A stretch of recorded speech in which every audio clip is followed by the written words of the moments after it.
So, Sarah, you mentioned you want to build a tiny house. That's exciting. I love working with first time tiny house dreamers. Where should we start? Honestly, Mike, I'm a bit overwhelmed. There's so much to figure out. I don't even know where to begin.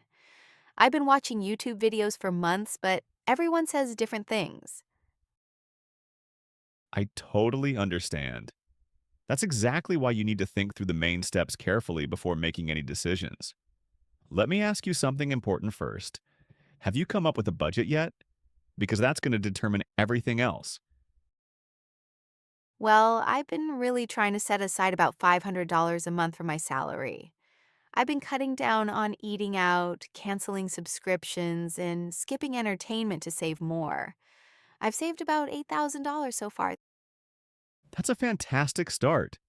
You're already showing the discipline you'll need. Now let's work out how much you'll actually need in total.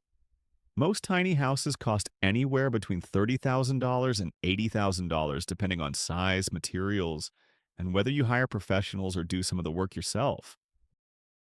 Wow, that's a huge range. I had no idea the difference could be so big. What should I look into first to get a better estimate for my situation? Good question. You need to find out what your actual priorities are. Let's talk over the basics together. What size are you thinking? Do you want it on wheels or on a foundation? Will you live in it full time or use it as a vacation home? I've been thinking a lot about that. I want to plan ahead for flexibility because I might move cities in a few years. So maybe on wheels would be better? Very good thinking. Mobility is a huge advantage. Now, have you settled on a size yet? Most people narrow down their choice to somewhere between 200 and 400 square feet. I had a client last year who started wanting 400 square feet but ended up with 220, and she's perfectly happy. Really? How did that happen? I'm thinking around 250 square feet for myself. But honestly, I need to draw up some floor plans to see if that actually works for my lifestyle. Definitely check out some online design tools like SketchUp or even simple graph paper. And here's something critical that people forget. You need to factor in things like your appliances, furniture dimensions, and storage needs when planning your space. I've seen people design beautiful tiny houses on paper, only to realize their king-size bed won't fit. Oh my gosh, I hadn't thought about that. Does it all really add up financially, though? I mean, is it genuinely cheaper than paying rent or having a regular mortgage? Excellent question. Let's run through the numbers together realistically.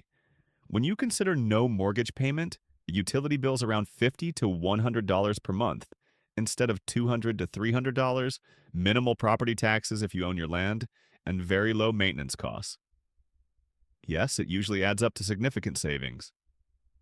My client I mentioned, she's saving about $1,500 every single month compared to her old apartment. That's incredible. Okay, I'm feeling much better about this now. So, how do I actually get started with the real planning, not just dreaming? Perfect timing for that question. Once you have your budget solid and your size figured out, you can move forward with the next phase. Finding a reputable builder if you're not building yourself, or taking a tiny house building workshop if you want to DIY. Then you just carry on with each step methodically, getting permits from your local municipality, ordering materials, creating a construction timeline. This is so helpful, Mike. I think I can actually do this.